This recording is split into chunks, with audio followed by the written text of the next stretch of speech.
Welcome to Exploring Judaism's podcast, Holiday Bites. We are talking about Hanukkah. I'm grateful to be talking to my friend and my colleague, Rabbi Howard Tilman. Welcome to the show. Why don't we start? You can introduce yourself to us. Sure. Thank you so much for having me here. Happy Hanukkah, everyone. It's great to be with you. As you said, I'm Rabbi Howard Tilman. I am currently the rabbi of Congregation Beth Israel here in Scotch Plains, New Jersey. What is a piece of Torah that inspires you? One thing that I think about a lot on Hanukkah is thinking back to those moments of the Maccabees themselves. They're in the temple. They've just fought this long battle. They've gone through this long struggle. They're searching around and they find just that small cruse of oil. They know it's not going to be enough. They know it's only going to last for one night, but they light it anyway. And they still go ahead and light what they have. They know it's not going to be perfect. They know what they're doing isn't ideal, but they're that passionate enough. They knew it was that important for them to have those lights shining, to do something, whatever it is that they could. Even recognizing that it wasn't going to be enough for them, for the people, for anyone, they still went ahead and did it because it's that important for them to make that gesture, to create that spark that can ignite the fire, that can go ahead to that brought the Greeks down, that can continue to shine their lights. So even today, when we're facing whatever challenges we might be, even if we have a solution in front of us that might not be perfect, that might not be ideal, to go ahead and do it and to do something to just make that first gesture, to light that first spark. What is a core lesson that you are taking into Hanukkah this year or you're taking from Hanukkah this year? One thing I've been thinking about a lot this year is recognizing the idea that even if we don't know if we're fully get there, to be able to just make a gesture first, to be able to start off that journey. Like as we say, lo alecha hamlacha ligmor, lo ata ben chorin lehipatel mimena. Even though we're not obligated to complete the journey or task, we still have to begin it. And I was thinking about that, and one of my pre-Hanukkah traditions each year is to go back and to read a very short essay that was actually written by Theodor Herzl. It's called The Menorah, and he actually wrote it on Hanukkah in 1897. So really just about 3-4 months after the first Zionist Congress. And in it, he writes about the power and symbolism of lighting the candles and especially seeing that light of the full menorah. Remember that Herzl was many things, but it was not really a religious Jew. He was obviously a passionate Zionist, and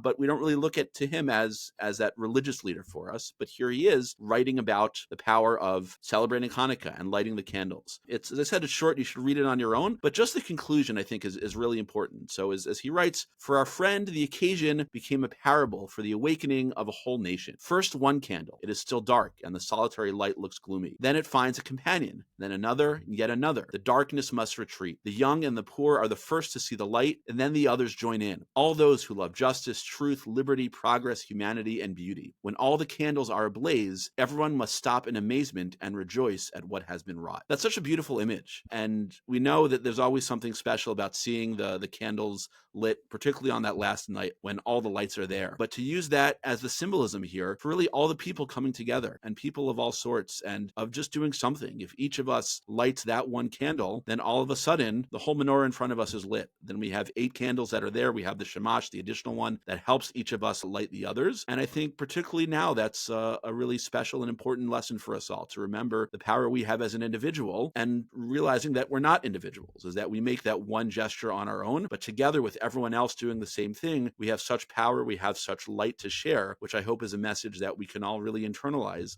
on Hanukkah this year. How can someone make Hanukkah meaningful this year, especially in a moment of rising antisemitism around the world? I understand that it can be challenging. It can be tough for people. The key mitzvah of Hanukkah is, yes, lighting the candles, but more so than that, it's what we call in Hebrew, what we call in Aramaic, Persume Nisav, of publicizing the miracle. It's a reminder for us to show who we are, to show what we're celebrating. Whenever we light the candles, we're reminding ourselves and we're reminding everyone else, here's what took place 2,000 years ago, and here we still are doing it. That's why we light the candles in our window. That's why we do all these things for us to show that we're celebrating and to show who we are. Hanukkah is the time to go up on our roofs and shout it out. Here we are. We're celebrating. This is something that we're so proud of. I know that's something that we might not all be used to doing. I know sometimes it might not be easy for us to do it, but if we all do it, it gets that much easier. And I think in this time when unfortunately we do face challenges, when we when we do face these examples of anti-Semitism that are making us uncomfortable, I think it's that much more important for us to continue to be proud of who we are, to continue to show our lights, to continue to put those lights up in the window, to put up our decorations. Yes, to wear the kitschy Hanukkah sweaters and pajamas and all the stuff that, yes, I know it's commercial, and yes, maybe not be how our tradition is ideally celebrated. It's one of these ways for us to show that we're proud and to show that we're celebrating and to show here we are and to just be excited about it. And that's what I think is important for us, particularly on Hanukkah this year. For those who want to go all out on Hanukkah this year, what is something that you think that they can do? One thing I've done, and this is a tradition I've started probably the last 3 years or so, is to make some investments in the Hanukkah lawn decorations. You can get the inflatable 6-7 foot inflatable Hanukkah. You can get the Hanukkah Dinosaur. You can get the Hanukkah Unicorn, and all these things that are now up on my front lawn. And as I said, yes, I know they're commercial, and yes, they're kind of kitschy, and we can discuss if it's really the Hanukkah spirit. But I think it is. I think it's all these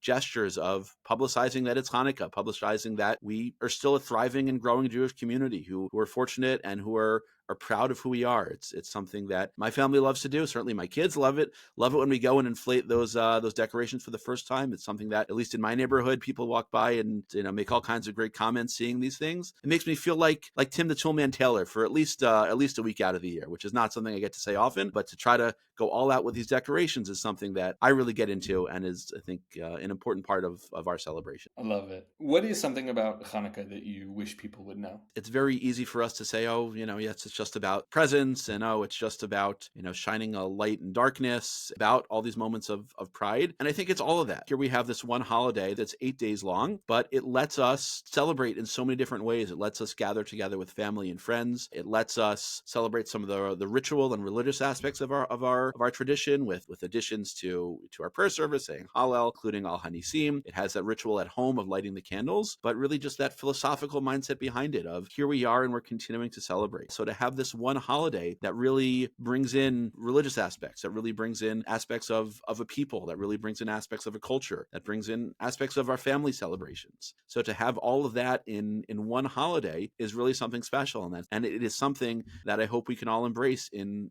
all of these ways over the 8 days of the holiday. Thank you so much for your time and your wisdom. Thank you for being here. Yeah, so glad to do it. And it's great to be with you and to celebrate Hanukkah.